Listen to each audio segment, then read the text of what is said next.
Hello, beautiful people, and welcome to this episode of Two Girls, One Doc. One Doc. It's your girl, BD. It's Florence the Foodie. And we are back with another Welcome episode. to my cribs. Cribs? This So, episode of Cribs. If you're watching this on YouTube, if you're watching this on Spotify, if you're watching this somewhere, you will see that the setup is different. It's different. So, also, technological issues may occur. We don't know. So, take what you can as you can. Take what you can as you can. Okay.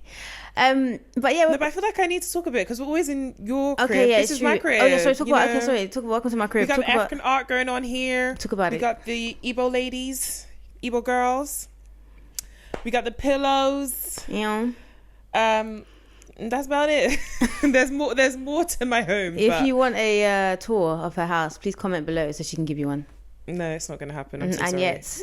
Maybe when I get my full mansion, but in my father's house, there are many rooms because he has a mansion. But as for this house, there won't be a tour, guys. Okay. Girls and guys. So this is a new setup, basically, for when we don't have a guest. So, this is where we're at. We're just trying to make things easier to do. One day we will be back on BD's couch, I think. Is it? Sometimes, yeah, if I'm feeling spicy. Okay, that's fine. I mean, I like consistency in it, so I'd rather it just all be the same every single time. But do you know what I mean? It's fine. I don't mind. You're always welcome in my home. You're always welcome in my home. Ciao. Oh God, I forgot to. Yeah. Okay. Anyways, also we were just talking about how, mildly, talking about how we love the Bad Bunny. It makes me want to be Puerto Rican. Yeah, I need it makes that me wig want to step up my Duolingo game because I'm I should be able to be singing these songs. The thing is, that's the thing about music, isn't it? You don't actually really need to understand to feel. You can just feel. But I was going to ask you, because you said you love the album, and I was going to ask you, do you not find it weird? Because what made me be okay, this is for Spanish speakers only, is that there were songs that I was shaking ass to, and people are on TikTok crying, and I'm oh, I just really like that beat. I'm so sorry that it reminds you of your dead grandpa.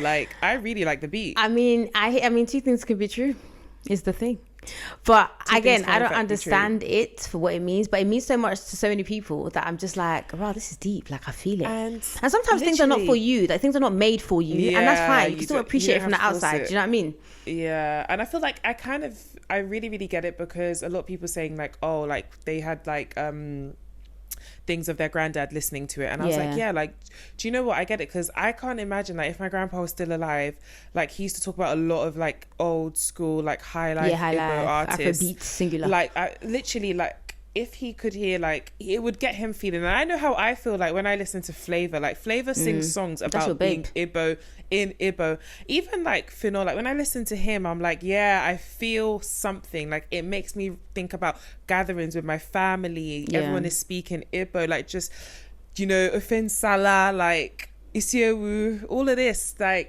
so I get it. It's so funny. My sister and I were having a conversation about this, about how this album is making everyone feel their feels about where they're from and stuff like that. And obviously we're Nigerian, yes, but we don't speak a language. We don't really go back that much. We're not, it doesn't hit that deep for me. Do you get what I mean? That I'm Nigerian. Obviously I love it. It's where I'm from, but it's where I'm from because I cannot be from here.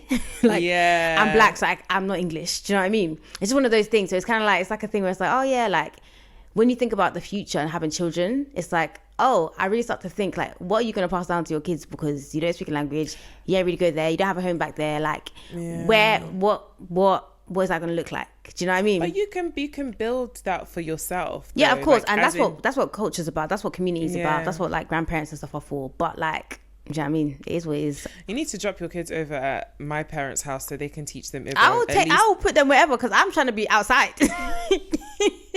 Okay, hold on now, because I'm trying to be outside too. So they can't look after two sets of kids. Of course they can. This is not easy. Don't they say that once you have 2, cool, but then you have 3, you might as well have 5, you might as well have 10. So what's the difference? They'll be all right. They can handle it. Anyways, but I just think build it. I don't take it for granted, because I know so many people that share the same sentiment as you. They're yeah, I'm from this country, because, and it's even the same thing a lot of Nigerians say about with the Dirty December and how like people come and they just come like for bastardize it. Yeah, but you don't know anything about the culture. Yeah. You don't even You only know understand the the clubs. country. You just know the clubs, you know the enjoyments, and that's it. And I feel like I do definitely feel blessed that I have such a strong connection to not just be Nigerian, but to specifically where we're actually from. Yeah, like, and I've lived there. Do you know what I mean? Lived like there, I've like, schooled I can- there. Like literally, I can, like, I go home, my parents can switch between English and Igbo, like, and they don't have to sit and think, oh, they're not going to get it. I can understand the jokes, the references. So yeah, I definitely the think parables.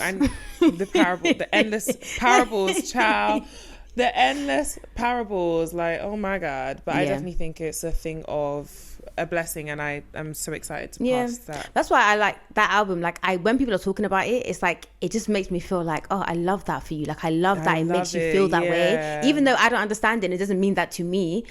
It's like, as just someone from the outside listening, it's like, nah, this album, the fact that it means so much to people, and the fact that I don't understand all of the words, and I'm like, I can feel it. I'm like, yeah, man, you did your Bad Bunny, you really did your thing. And I love that he doesn't speak English. Like, I love it so much. Yeah, he should not pander to us. I love it. And I also think, like, for them, it must be like their child has returned, because he obviously went to America, dated Kendall Jenner. They're probably thinking, rah, has he been gentrified? And he's like, nah, be like, mi gente Puerto Rico. Like, like, I'm going to do what J-Lo could not. Like, I love it. Like, I remember seeing like clips of interviews and stuff where like the interviewer was speaking to him in English, he would reply in Spanish. And then she would like start speaking Spanish. And I was like, this is you should just speak your language, babe. Like, it's up to us who don't get it to get it. Do you know what I mean? Like, the world just like, panders to English. Look at me on Duolingo, like, trying to understand. And I was thinking, like, in this time I've been listening to this album, I've picked up a few phrases. Yeah, like, exactly. And that's what it should be. It should be, this is who I am. If it you should don't be like it, culture exchange, not just like, okay, cool, your culture's the predominating one, and so there you go. Like, it rules everything.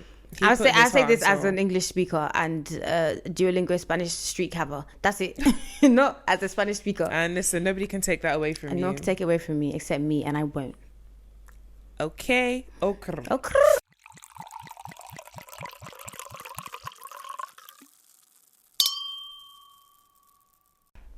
Okay, so we are back.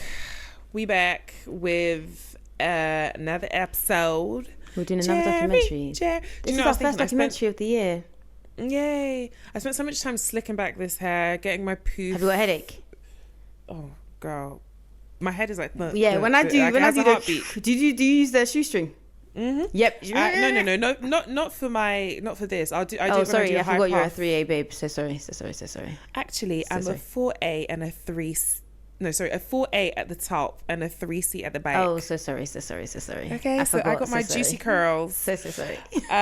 Literally, somebody at work was like to me, black, of course, was like, oh my gosh, like, your curls are so amazing, so defined. Like, what do you do? And I was like, honey, let me tell you, you need to take it back to the old school. Obviously, I have 3C and 4A hair, so my curl routine is specific to my Yeah, take with a pinch of salt. Don't go and be a 4C babe trying to recreate this. I have tried everything to make sure that my curls look how they naturally are. Okay. And the only thing that works for me is Soft and Free, the curl defining curl gel, and to spritz my hair, I use S-Curl. So S-Curl is the thing you spray on your hair. Are we in like 2000s? Be there. I'm telling you, my wash and go unmatched. Those curls last for the whole day because they both are products that hydrate, so the curls stay like juicy, but the gel, like, it holds the curls, but it doesn't like flake. It doesn't dry out. In fact, my hair is so soft all the time, and even like after 2-3 days, like this poof bit that's out will stay juicy. I love that for you, sis. It's just about finding what works for you and sticking to it. Don't be blown by the wind and be trying everything. Blue Magic recently and that pink lotion, and they're like, yeah, this really works for me, and I'm like, boy, if you like it, I love it. That's giving throwback. It is throwback. That is giving back in the day when I was young. I'm not a kid anymore. Some days I wish I was a kid again. I can, as I said it, I could smell it because I remember my mum parting my hair with. I can smell it. Stop moving. Why can I not move? That's what your mum would say when she was doing your hair. Oh, I thought you meant I should not move. Should we get into this documentary? Because yeah, okay. So obviously, guys, this is a credits, and we're covering the Jerry Springer documentary. I really liked how this documentary was shot. Mm-hmm. Like, it gave, those old school inspector shows, where it's like dark. Actually, do you know what it gave? It gave that Beyonce Dance for You. You know that video, that vibe? It gave that energy. And there were lots of like clips, which just like brought me back. It was really nostalgic, I would say. But the thing is, I can't say honestly that I can sit and remember a Jerry Springer episode like, oh my days, I remember the one where this happened, the one where that happened. I don't remember the episodes. You remember the chaos. The chaos, thank you. You just remember the chaos. You just remember that it was madness and someone was running around, someone got slapped, someone did it. So when this documentary showed us things that actually happened at the time, I was like, this is egregious. This is crazy. This is crazy. How did this fly for so long? Yeah, no, it was absolutely insane. And I just feel like also like with the Jerry documentary, the Jerry Springer show itself, like it was so of its time. You can't very put that specific out now. To that time, yeah. You cannot put that out now. And it was like the first of its kind at that time. No, because you did have like copycats, right? So like, for example, Jeremy Kyle. But like he was an originator and it was just such a juxtaposition because of who he was and who his guests were. He was such a gentleman. Like that's how he came across and presented. And he barely had any controversy. And you know what? At the end of the documentary, they're like, oh yeah, like they paved the way for a lot of things like reality TV and stuff we see on like, there was this clip of when Chloe slapped the shit out of Kim's face. That. But I was like, do you know what? I never really thought about it, but in a sense that they did, because if he didn't, like, if that show didn't exist, I mean, I'm sure something else would have existed, but he was the pioneer. Like before that, people were not moving mad on TV. But you know like what that. I thought of when they were saying, oh, like he paved the way? I thought of shows like Bad Girls Club. But after.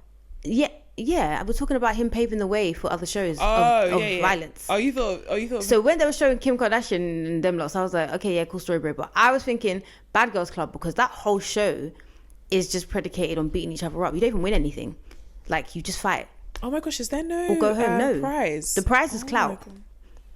Oh my god. Well, look at Natalie Nunn. Pose for me, baddies. Okay. But I'm just saying, that like I thought of that. I was like, actually, it almost made it normal to like have no shame. Like we're talking about people don't have shame nowadays. I mean, they did have shame. They had shame back then. That's why there was so much laughter, and it was like, haha, look at these people. Yeah. No, I feel like people had less shame back then than they do now, though. Don't you think? You think they have? I feel like people have have less shame now. You can't be on the TV with your tits out. But you can be on TikTok. Not with your titties out. You can do whatever but that's one person. I'm sure if you go on TikTok, you'll find tits. You'll find a pair of tits. That was one person on that whole thingy, on that whole show. But you can't have the KKK up on your... I feel like people are more politically correct now, but I don't think people have more shame now. I think... Okay, yeah, maybe you're right. Like, I feel like a lot of things wouldn't fly, but the shamelessness, it's true. And it's not because, people don't have shame. It's because you'll get sued or you'll, like, HR. Or whatever. Yeah, I feel like we've also, even like sometimes when people are like, oh yeah, like obviously they're saying that TikTok is ending in America.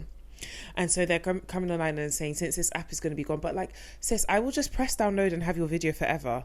Like, you're not putting it out. People are just saying that because they just want to post what they want to post anyway. I know, but even the fact that you're posting what you want to post and you're saying all these things that like ISIS couldn't torture this out of me is wild. Sometimes keep things to yourself, sometimes journal. Yeah. Like, you don't tell a friend. The shame. Tell a friend. Or don't. Or don't. Because if you tell me that, I'm not going to be your friend. Like, please. So I think we all agree that people have less shame now. Yeah. But things like this allowed for there to be less shame. Cause exactly. The likes of Oprah are like turning her nose up at the show. We'll get to Oprah. I just, do you know what it is, The thing is, like, because obviously Oprah didn't really speak out about it until her ratings were affected. It's when he surpassed her ratings that she was like, oh, and this show, blah, blah, blah. I mean, she wasn't wrong. Like, I don't think she was wrong. Like, she's saying, bro, you have people on TV showing their penises and shit like that. Like, that's crazy. Is there multiple of penises? I don't know. I think it is, but it should be peni. Peni? Yeah, it should be peni. But I think it is penises. But it can be peni for the purposes of this conversation. You can't just be on a show with, like, men showing their peni, and then, like, be like, oh yeah, hey, this show is great. Jerry Springer's funny to me. But he did. Jerry Springer's funny to me, because he is very much like, listen, like, you can't just like block out parts of society. Like, people are living like this. This is what is happening. This is not like scripted. Like, this is somebody's life, and I'm just putting a light on the fact that somebody lives like this. Like, life is not all like, oh, come on, Oprah, hold hands and cry. You get a car, let's talk about the book that we read. Literally, it's just not like. And that's for somebody. Like, that's for somebody. Like, no, like, these two can coexist, and they did. So it's like, people want, you know, they want to, you get a car, you get a car. And society is disgusting, and people are disgusting, and that's all it was. Yeah. And I think I get it, but like you said, it just came across as, oh, you're a jealous. It came across as hating. Yeah. You didn't say a thing. You didn't say a thing until he surpassed your ratings. Then all of a sudden he has something to say. Yeah. So yeah, that was very interesting. And another thing, this documentary did that thing I hate, when people who are part of the documentary have been there in the past. I saw it and I was like, I know this girl's going to have something to say. I know she's going to have something to say. Do you not think that this is so stupid as you're doing it? Like, there's a bit where Tony's one of the producers in the documentary. Yeah. He picks up the phone and he pretends he's receiving the call. Like, what? It's so funny it's happening. But you know, it is, yeah. It's so funny to me in this particular case that this is happening, because they are producers and they're being produced, because there's no way that they were like, oh yeah, this is great to do. I think that what happens in these documentaries, if anyone's ever been a talking head in a documentary, let me know, confirm. But I feel like you agree to do a documentary, in your mind, you're going to tell your story, yada, yada, yada. And then they come, the director or producer or whatever, sorry, Moses, I don't remember the difference. They come, yeah, and they'll be like, oh yeah, so for this bit we need you to do this, or we need some B-roll for this, or we need this, we need that. And like, what are you gonna say? No, I'm not doing it. Sometimes it's okay to say no. It's okay to say no, but will they accept the no? I don't know. Well, okay. Anyways, that's the only explanation that I can give as to why. I agree with you, but I just feel like, don't fucking do it. Yeah. Like, you just as the producer of this documentary, don't do it. Don't make this part of your documentary. So would you have preferred for someone else to be doing the whatever, or would you just have preferred there to not be that scene? I feel like unless you're doing a crime first of all, and this might be controversial, I feel like unless you're doing a crime documentary, there isn't a need for a reenactment. You don't need to reenact to me that somebody called you and you answered. I can kind of summarize from seeing you. I know what you look like, and I can visualize what it would look like if you picked up the phone. Right. So first of all, that's that. Remove that. Crime. Arrested. That is the true crime, or the real crime. Okay. That. Then second of all, even if you're going to do a reenactment in a crime doc, then hire actors. Yeah. I get it, and I find it relevant in cases especially that are unsolved, because obviously visually, when you can visualize something, then you remember things. It might trigger somebody that's out there. But like, I just don't feel like I need a reenactment of somebody picking up the phone, or like that Richard guy shouting at somebody. I get why they. Do you know what? I understand where you're coming from. I hear it. Does it add salt and pepper for you? I don't disagree. It doesn't add salt and pepper for me, but I can understand why they would add that, because it's like, otherwise the whole time you're just watching this person talking to the camera, but they had clips.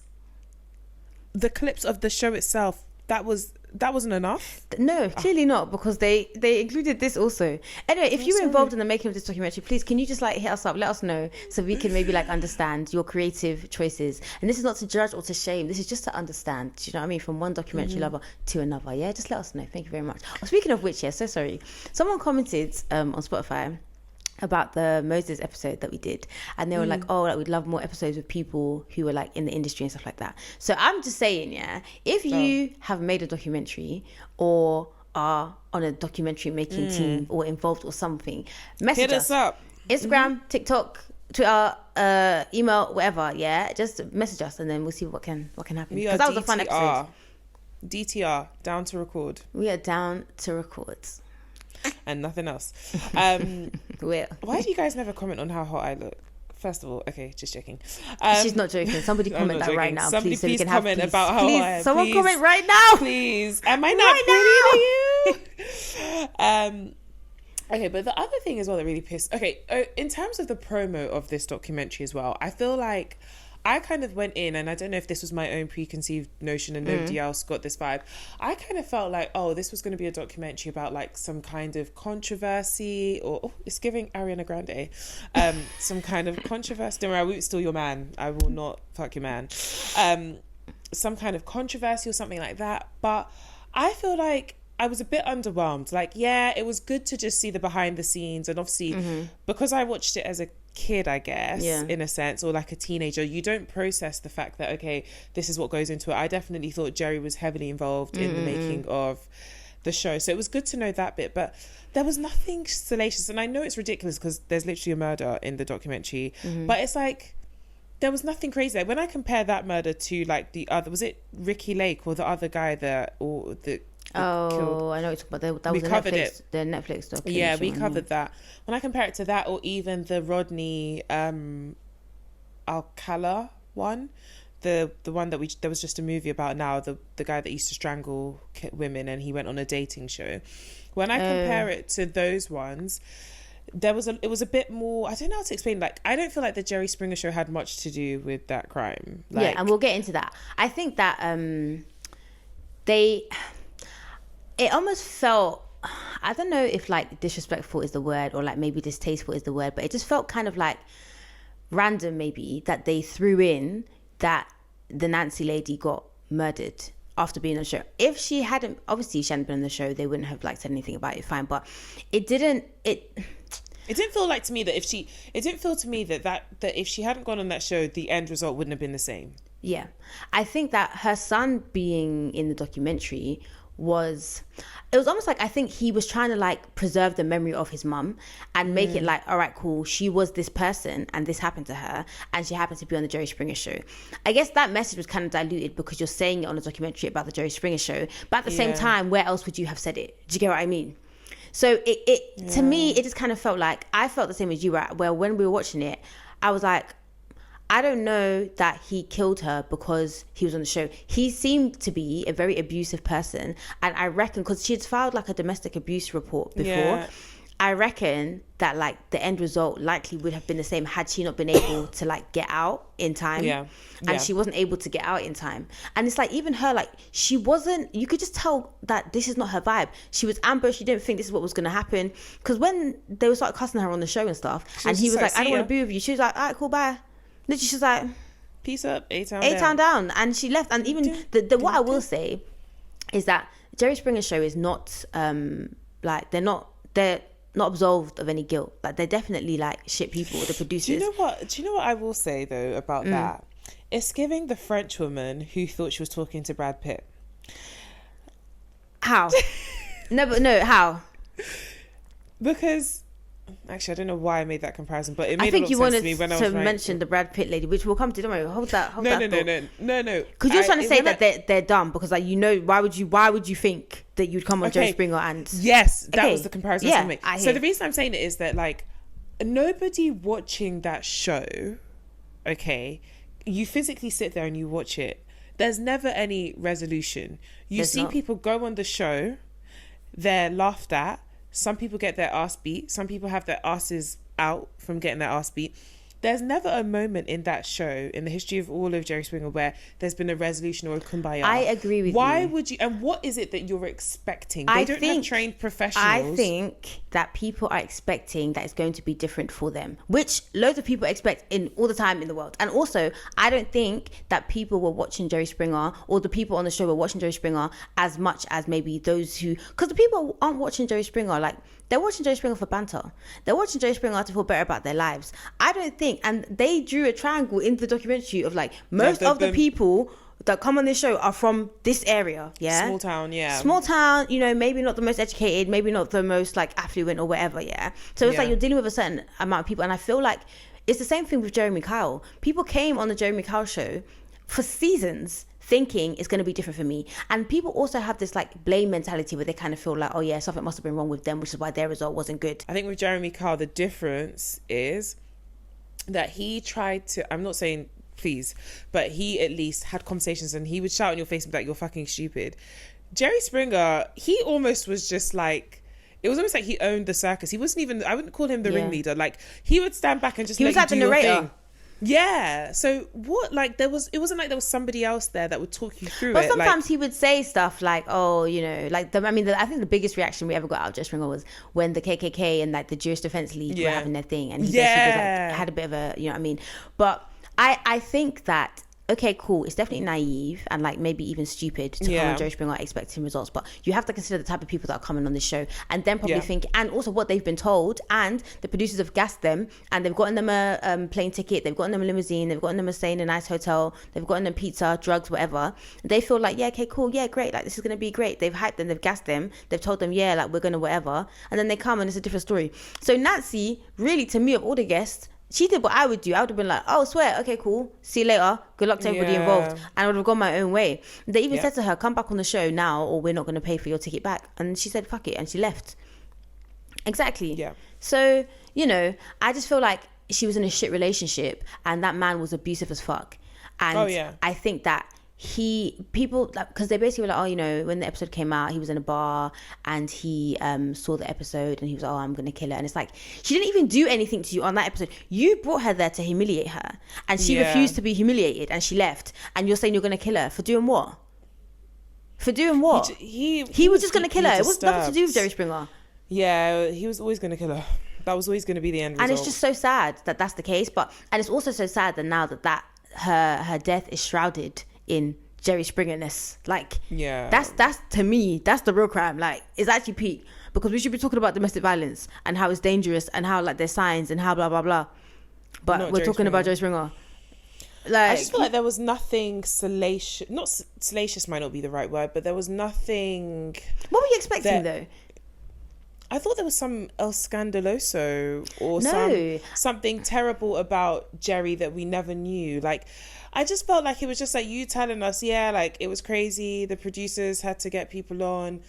I think the biggest thing for me was that Jerry had very little involvement in it. But there was, it's almost like I don't know what the point of the documentary was. I enjoyed the nostalgia. I think that maybe they should have picked an angle more. They weren't strong or steadfast on a particular thing. Exactly. So for example, it could have been, that, you know, Jerry Springer ruined lives, and we spoke to maybe one person was a talking head about how her experience on the show, but maybe we could have rallied more people. We could have followed up with the guy who married the horse. We could have followed up with people who were in three. We'll get back to that. We could have followed up with like people who were on the show, like prominent episodes, and then spoken about their experiences, blah blah blah. It could have gone more towards that side. It could have gone a bit deeper into what it was like working on the show. So the Jeremy Kyle one did both of those things very, very well. What it was like for the people working on the show. This one kind of just like, I felt like we dipped a toe. We could have gone more into that, or it could have been about like, you know, started off with like Jerry Springer's story and then maybe widened it into how we got to where we are now. So like it briefly mentioned, okay, cool, violence on other shows. Maybe we could have gone deeper into that. We could have spoken about like the trajectory, the timeline. Do you know what I mean? Okay, cool, this happened, Jerry Springer, and then this, and now look at where we are. Examples of this, you know, like I feel like maybe if they had done that, then I would have felt like there was more to learn from it. I felt like for me it was just like, okay, you told me that it's crazy behind the scenes. I expected that. Jerry wasn't more as involved as we all probably think. Fine, that was a shocker. People's lives were probably shattered. Fair enough. Then you throw in a murder that really had nothing to do with Jerry. Like it felt like they were just telling us a story of his life. It felt like a fluff. It felt like, you know, when you read the abstract to like a paper, and it's like just the abstract, but there's like a whole paper there. It felt like the abstract. It felt like it was like, all right, cool, this and this and this and this happened, and then you're supposed to read more to get more. That's what it felt like to me. I enjoyed it. It was cool. I think it was done really well. It was nice to watch. But like at the end of it, like, I even thought it was 3 episodes. So I got to the end of the second episode and I was like, oh. And also, do you know what shocked me? I was waiting for Jerry to appear.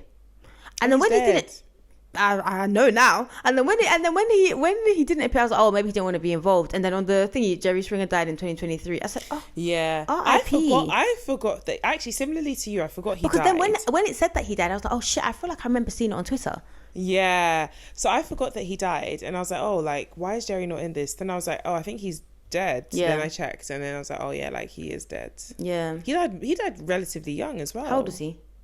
76, I think. Oh, and he's rich as well, so he should have had a few more years. 60 mil, yeah. Boy, I mean, what happened to all that money?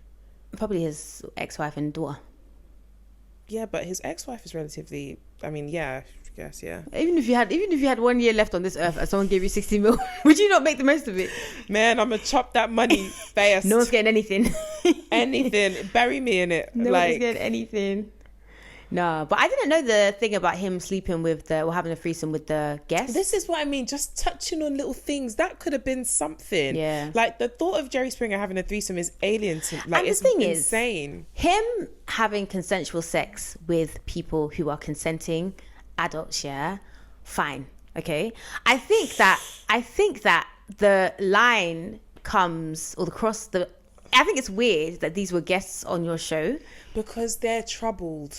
And there's also, not a single it's like guest on his show that wasn't troubled. And it's a bit of what's it, conflict of interest, because it's like they were on your show. You know, was it coercion? Like, how did this work? Like, how did you go from being on the stage to bed? Like, I wanted, and it's also quite disgusting as well because you're Jerry Springer and you're sleeping with these people who have all sorts of troubled issues. Like, do you know what I mean? Like, it kind of feels like, babe, like it's like sleeping with a fan. It's like, babe, like, come on. Yeah, like what are you doing? And also, weren't you married? But okay, maybe that no, one he was not. Divorced. Oh, was he divorced back then? Okay, cool. At least he's not a cheater. I didn't take him for a cheater, Mr. Springer. What do you think about the letter that his daughter wrote to the? Why? I was like, it was giving. I literally wrote in my notes. It was giving. Stop bullying my dad. You're better than your dad. Like, I get it. Like that you love your dad and stuff, but it's unnecessary. I just kind of thought. So, what did you think that was gonna do? Yeah. Like what was the outcome that you expected? And the thing is, at the end, they were basically like, it got to a point where Jerry was like, this is beneath me. Like, that he probably felt it was beneath him, but he'd sold his soul to Rich. And it was like, yeah, he had. So it doesn't matter how educated he is. People are always going to view him as this person because But view him as what person? Because we don't even view him as that person. Like, when Jerry Springer died, everyone was so sad. Like, we think Jerry Springer and we have fond memories. Yeah, well, that's his peers. But do you know what I mean? Like, he gave that up. Like, because he started off as like a journalist or something, like a newscaster or something. So he wanted to be a politician. So the point of the matter is his peers see him as a pariah, that's scum of the earth. Yeah. We love him. So, do you know what I mean? Yeah, like, and we're the majority, so. Yeah. And he's rich, so he probably doesn't really care that badly. There you go. I don't know. I liked the documentary, but I maybe it's like nostalgia is a very powerful thing, right? So I feel like we went into it wanting to like it anyway because it was like, Jerry Springer, and then the Jerry. Oh, can we talk about Richard? Is that his name? Yeah. The producer. What do you want to say about him? He's just so interesting to me. I feel like it's an act.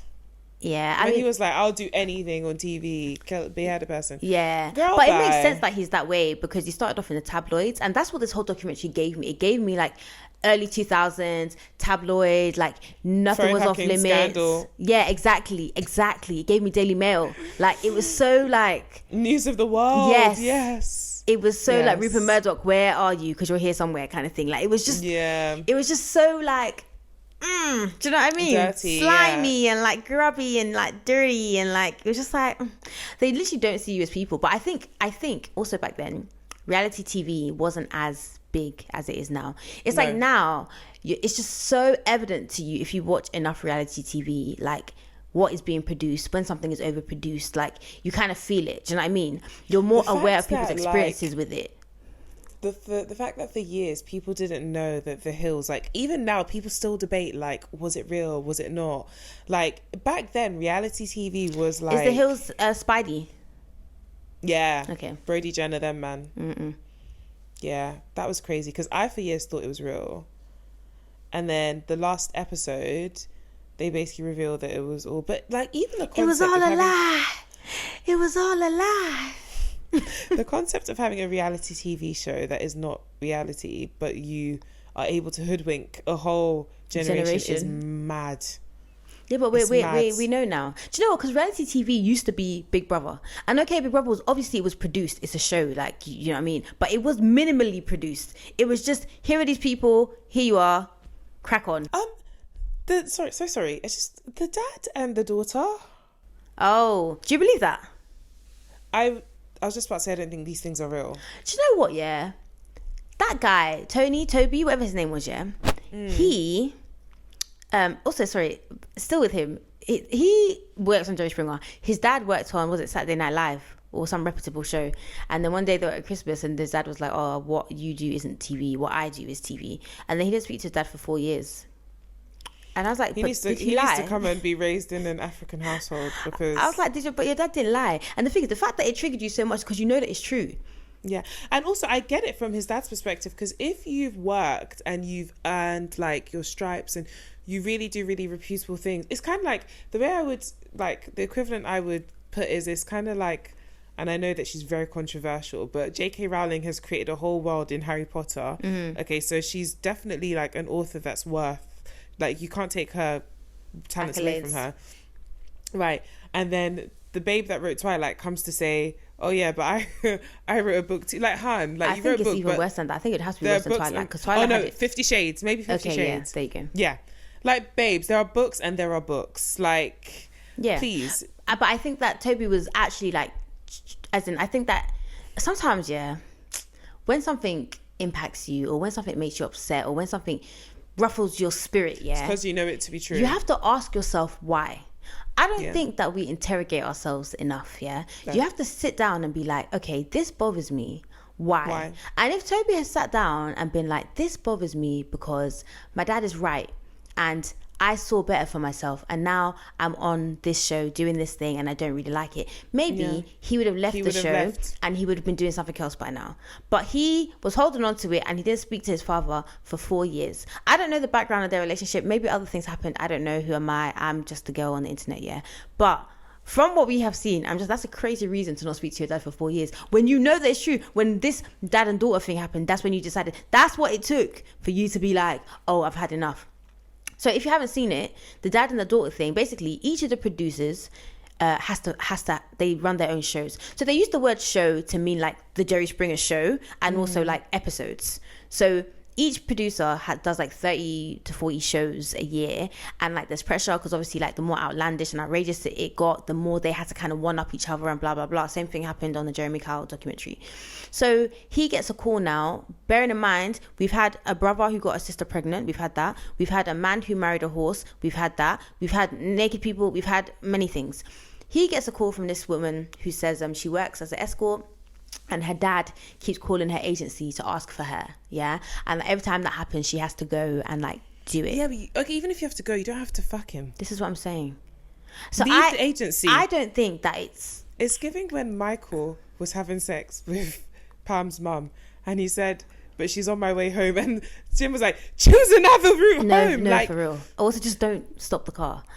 But yeah, because she was like, okay, cool, yeah, my dad. So anyway, they get them on the show. They put them in different hotels, and he's like, yeah, like the other one didn't know where the other one was gonna be, and I'm like, their father and daughter, like they can chat, like they know each other, like they have each other's numbers clearly, yeah.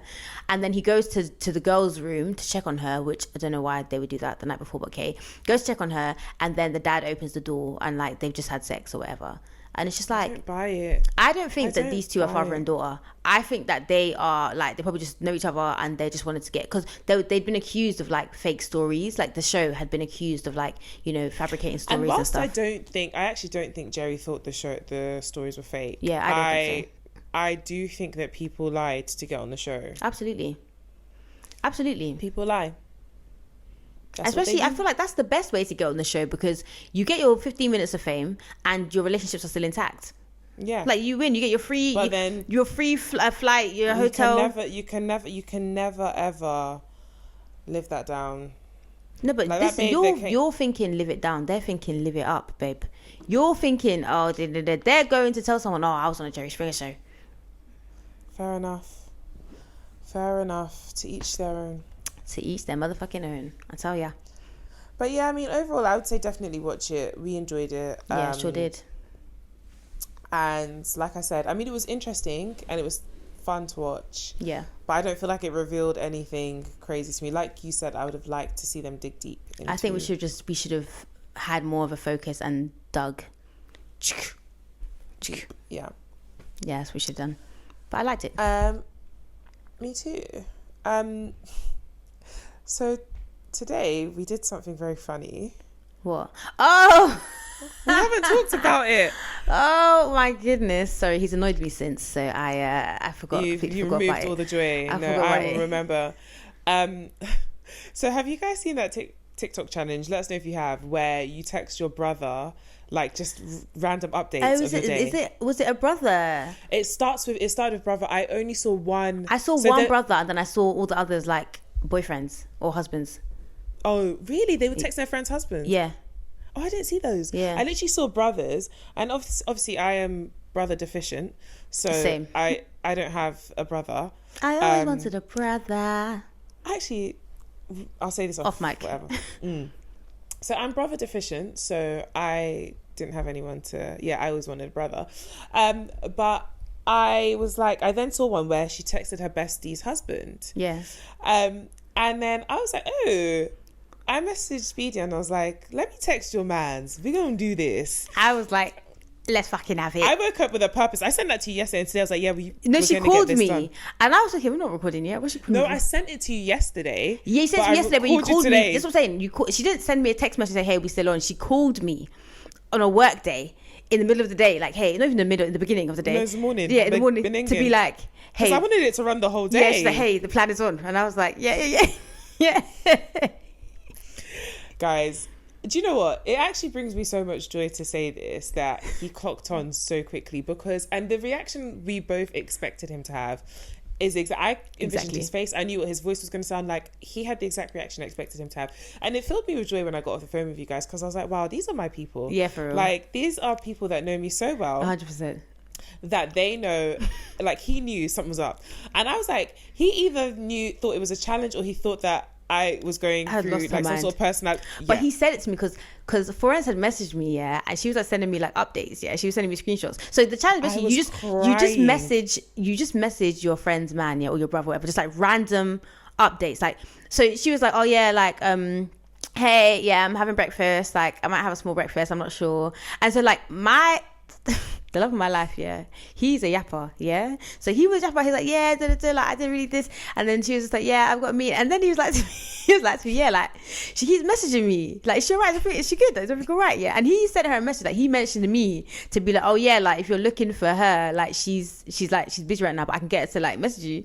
And then she like Florence aired that part. I aired it, and was like, yeah, so yeah, I've got a couple of meetings. So then my mum was like, he was like, yeah, I'm just gonna air it because like, do you know what I mean? Let me just leave it. Maybe if I stop talking, she'll stop talking. And then she came back with, oh, just had my meeting now. Like, it was really good.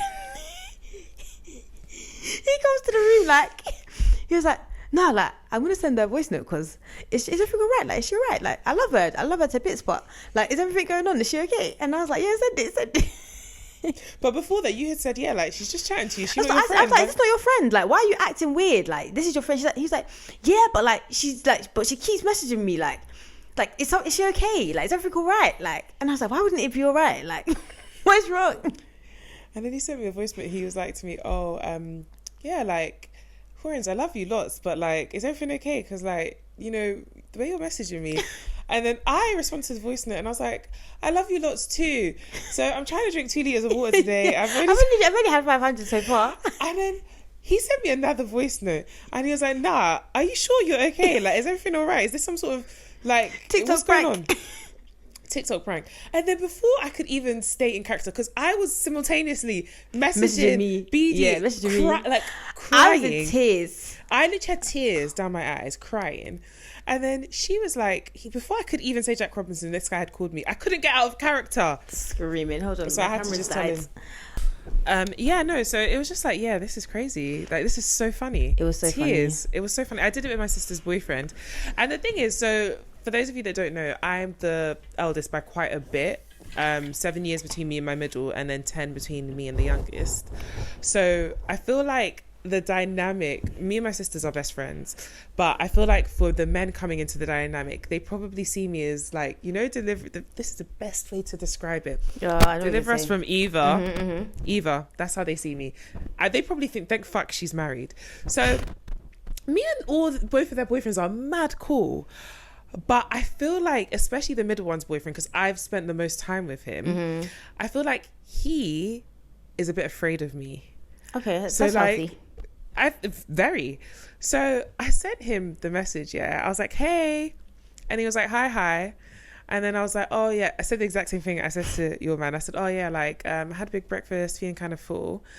So he didn't reply for ages, and my sister sent into our sister's group chat the thing, and he was like to her, oh babe, I think Nana's messaging the wrong person, with a crying face. And then she went back, she was like, no, like that's just how she talks.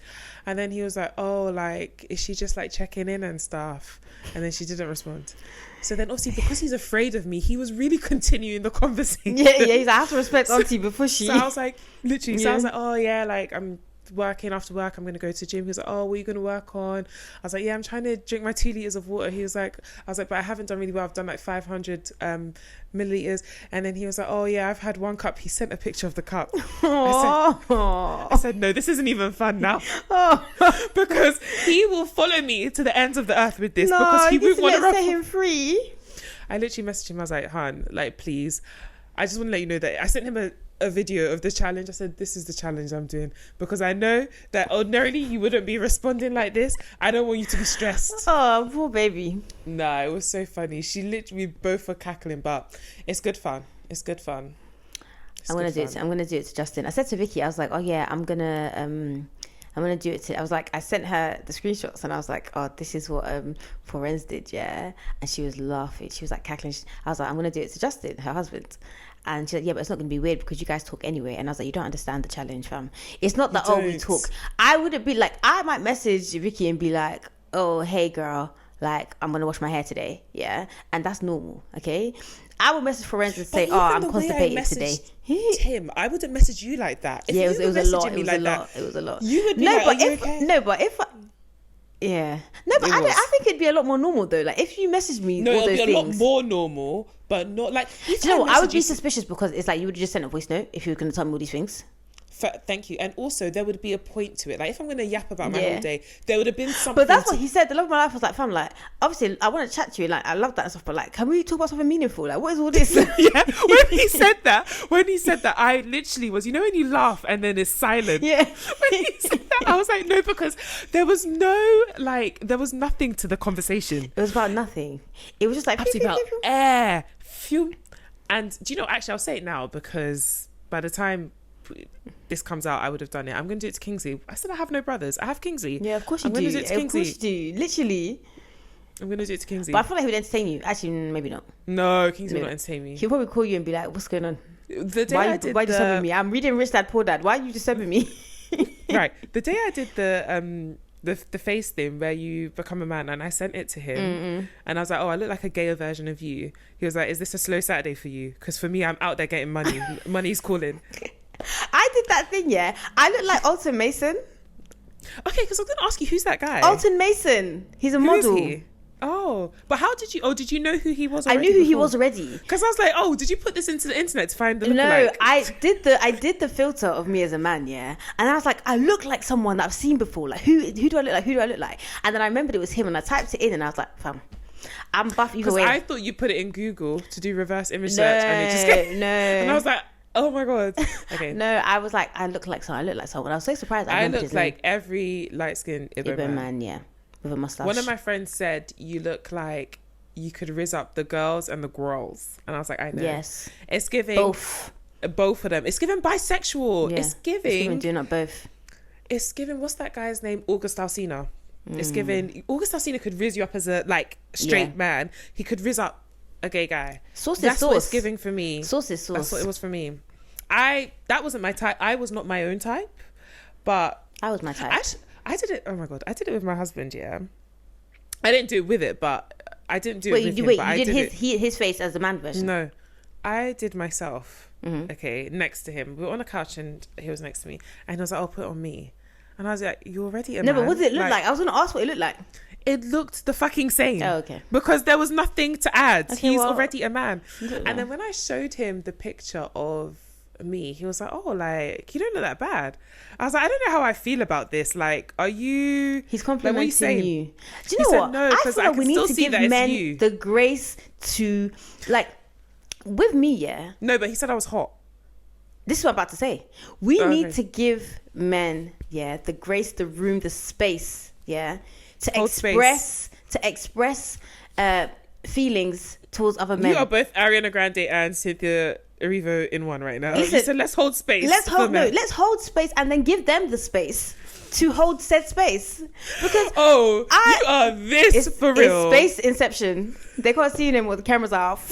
Listen, I feel like, for me, I see women, in the street, I will walk up to a woman in the street, and be like, you look amazing. You look remarkable. I've started doing that. Especially if they're with a man. Especially if they're with a man, I'm 100% doing it, If I can access them, I just do it the other day, because this girl I saw, I was walking to work, and she just looked remarkable, But she had headphones in, and I was like, oh, excuse me, and she had headphones, she couldn't hear me. I said, well, I felt it, but I can't chase you, do you know what I mean? But I can do that and feel no way, do you know what I mean? I feel like men should be able to say to other men, you look good, you look great. What's wrong with that? Yeah. Okay, fair. So that's what he said to you. He said to you, you look good. He said, I'll have you either way. You should feel secure. Okay. Look at your face. Anyway. No, I'm not. I listen, everyone should love who they are. I am 100% for the girls and the girls. Like, the gays and the girls, I'm for them. I was just like, oh, okay. Like, I didn't know how I felt about that. As it pertains to me. As in you to me. I hear it. And you probably looked alike as well. So shut the fuck up. I think that he probably was looking at a mirror and he was just like, wow. Oh yeah, I look good. I'm sexy, yeah. Low-key hacky. But anyway, what are we doing next? I don't know if you've decided, but I have a submission. Submit. You're looking very confused. The court, I was thinking, I haven't decided, but the court will hear your submission. Okay, Your Honor. Your Honor, I would like to... Now you're all shy. What's the word? I'm trying to think of the word. I would like to... What's the word? Exhibit A. Submit into... I'd like to submit into evidence. Yeah, I'd like to submit into evidence Exhibit A, which is a documentary called An Update on Our Family, which premiered at the Tribeca Film Festival last year and is about family vloggers. Yeah, about fucking weirdo family vloggers, and this particular family who had bare kids, who adopted one and then got rid of him. Returned to send a 30-day guarantee, money back guarantee. Yeah, so I feel like we should discuss that, because I feel like there's a lot to discuss. And I'm here for it. Yeah, Let's go. Also I'll try and make sure that my camera doesn't turn off halfway through the recording. Hopefully this visual comes out good. We just want y'all to be happy and get all of this. I think I'll be happy regardless. I just want us to be happy. Anyway, thank you so much for being here. We really appreciate it. It's nice to be back recording. We'll put the trailer at the end as always. Follow us, all that stuff. Honestly, like, if you are a documentary person, holler at us. We're trying to have guests on the show to talk about documentaries and stuff. So you don't have to have done a documentary. If you feel like you're a good vibes person and we'd get along and, you can make our dreams come true, then, let's do it. Let's do it. We're accessible right now, so take advantage of that. Yeah, so you can follow us everywhere. 2 Girls 1 Doc. On TikTok, it's 2 Girls 1 Doc podcast. And we'll be back next week with another episode. And by the end of this year, we will not be accessible. In the mighty name of Jesus. In the best way, though. Obviously, we'll still be down to earth. But... yeah, we wouldn't be. I mean, oof. Well, Majumbo said money will change her. I was going to say it changed her. Did you see? It changed her. I was just going to say. I was like, sis, I'm not going to lie, I don't like it, but I hear it. I was like, I hear it, and it's you. And the thing is, we always want people to be successful, and then they become successful, and then we don't like it anymore. So it's like, for me, but I don't feel like I don't like her success. I just feel like you're moving weird. I feel like, money brings access, and access brings weirdness. Right. Am I mad? Am I moving mad that she's moving mad? I think that video was very, very... If you know what I'm talking about, she had a video where she was talking about guys that she's dated in the industry and stuff. She was like, so this one, he had a Rolls Royce. Like, obviously a Rolls Royce is nothing, but like, he just had like a lot of money. I was like, I'm glad that a Rolls Royce... But do you know why it also pisses me off when people act like that as well? So it's like, if you knew that, like, for me, if I suddenly woke up today and I was in those environments, I'm not going to act like, oh, it's nothing, because at a point in time you knew that this was something aspirational. It was a lot. Yeah. I'm not saying that you didn't grow up this way. Thank you. I'm not saying that when you're in those circles, obviously, you should act like you've been here. Yeah, obviously, act like you've been here before. But also, you haven't been here before, so it's actually okay. Don't be like the lady with the Birkin when she got her Birkin, and they will never give her another Birkin again. But also, don't come to us and be acting like you ain't new to this, you're true to this. Like, we were there with you when you were doing funny memes with your relaxed hair sticking up. And we got you where you were today, and then you're coming to us and then you're saying that she did another video where she was all like, oh, if you don't like, I told you money was going to change me. Hun, it can change you, but you can still be. She's like, I am not relatable. I'm rich, beautiful, and this. Like, all of those things can be true. Yeah. And you could even say them with your mouth that for them to be true. But don't, like, I don't know how to explain it. The energy is just... I think that what this boils down to is that, like, when she was making the kind of videos for poor people like me, yeah, I came across them all the time. I liked them. I shared them. Yeah. She's in a different phase of her life now. She has money. The only time I see her videos is when somebody brings them to me with negativity attached. So actually, she has found her people who her new community who, like, you know, a Rolls Royce is nothing and who, like, gets what she gets.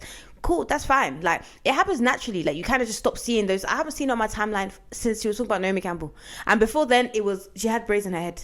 So it's like, do you know what I mean? Like, you just... But do you not feel like even if you get to that stage and that's your reality, though, there's a way you can carry yourself that you don't have to be... Do you know what the word obnoxious. Is? Distasteful about? Yeah. I agree. I don't think that when I have money, I will... And again, maybe somebody will highlight this very portion of this podcast and say, look, bitch, you changed, yeah? But I don't think that I would be I would be different. I think I would be different in a way that I would have less financial anxiety. I would be more free. I would be, like, happier, and I would just be there more would be free. Signs. 100%. There would be signs. I would have a grill. I would buy snacks at the cinema. I would have a grill. Than 100%. Tesco. No, and hiding them in my bag. But there would definitely be signs. But I do think that, like, I don't know. I don't think I would be, like, obnoxious about it. Yeah, it's that like I would, and even if it's not like a moral thing, it's probably more of a thing where it's like, I don't want to seem so excited about having the stuff that I've always wanted. Like, not out loud. Like, I'll still be in the group chat like, oh my god, but, like, I don't think I'll be out in the public like crying over a Birkin. Like, there's that Birkin one was just, I was just like, they will never ever invite. Even the essay was like, calm down. Calm the fuck down. Like, what the fuck are you doing? Like, this is a bag. Can we all be serious? There's some girl I know who she grew up, like, relatively normal, kind of like us, just normal, and she got married, and her husband, I don't want to say what he does because I feel like it'll be easy for people to clock off mic, but her husband started doing certain stuff. He's made a shitload of money. She lives in like, her property where she lives, you have to press a button and then the gates open and then you drive into the driveway. Like, there'll be little snapshots. The same way I live. Yes. No, the way that we were laughing and we both felt in the same direction. I know you don't watch Drag Race yet, but there's this video of, like, Bob the Drag Queen and Peppermint, yeah, and they're, like, on, like, basically like what we're doing, like a FaceTime thing, and you can see both their, like, thingies, and they're laughing and they both go this way. And then they both go this way. The way we just just went. Anyway, yeah. Sorry, continue. So then she has a gate, and she goes on holidays. She carries really nice bags, but, like, and she, you know, she has money. She knows she has money. Like, when she posts her Christmas, like, she has the kind of, like, her floor to ceiling height is probably the height of my whole apartment building. Like, her Christmas tree, like, she's one of those people that has multiple Christmas trees. Yeah, but, like, the way she carries herself, you're not going to be like, do you know what I mean? I don't know. Maybe it's the internet of it all. I don't know. But I get what you're saying. Like, and it's also, like, the way... It's new money. And also the thing is that the way people, when you make your money from social media as well, it is all based off of people engaging with your content. This, like, there are certain people who do not translate on TikTok, and they were Insta famous, and now as Insta dies out, they're scrambling to find the next paycheck. There are people who are on TikTok and then they will struggle to translate. So it's all about likability and everything. So the career is almost like being in the NFL. Like, it's not for life. Like, eventually you have to find your way out. So you're doing all of this, but you might not be in this position. I pray that she always is, but, like, you've come and you've put this on the internet, then tomorrow if you ask for GoFundMe for something, who's gonna donate? Like, all of us that you told us that were ugly and broke and we nappy headed, like, is that what she said? No, she didn't. Okay, I was like, Elsa. I added you love the to add Nollywood. seasoning. You love to add seasoning. I added the Nollywood seasoning. But yeah, anyways, girl, we've really given you a whole hour. Well, maybe it won't be an hour because, you know what I mean, we've had some technical difficulties, some stuff. No, but you've had a good hour. We've ranted. Comment, guys. We love the comments. The comments keep us alive. Yeah, it keeps us thriving. So comment if you're watching this on YouTube, if you're watching this on Spotify, if you are just listening on Apple or wherever you listen. Comment, let us know what you thought. And if you've seen the documentary, let us know what you thought about it too. Yes, ma'ams. Love that for us. Okay, I'll put the trailer for the next episode, and then that's it. We out. Thank you so much. Bye. What's this? Anyway, so sorry. Yeah, I don't remember what we were saying, but I do want to say that R.I.P. Jerry Springer. You know, I feel like you left your mark on the world. Whatever. No, sorry, forget that. No, R.I.P. Sorry. Sorry. It's just. And what's the Nick and Paris one? The Sweet Life. No, that's the Zach and Cody. The Country Life. What was that, please? Is that your vibrator? I do you know what? If you've listened to this podcast long enough, yeah, you will have heard this sound on multiple episodes. But it's never been that loud. I have been trying to figure out what the hell it is, yeah, and I've figured it out, yeah. There is a car that is parked near where I live. They need to get rid of that car. It shouldn't make that sound. It cannot have passed MOT. It cannot have passed MOT. And they turn this car on. What time is it? Yep, I knew it. During this time, yeah, at this particular time, this is when this person decides they want to leave the house. Every time. And I don't know how I clocked it. I think I was sitting in my car one day at this time, and then I saw them leave, and I was like, oh, so it's you're my the culprit. God. It sounds like someone put a vibrator in a cupboard and turned it on. Yeah. That's what it sounds like. But loud, like the top setting. Yeah, and like a small cupboard where it's like it's bouncing off all sides. And there's nothing else in it, just the vibrator. Yeah, that's what it sounds like. Anyway. Sorry, what were we saying? This is going to have to go at the end.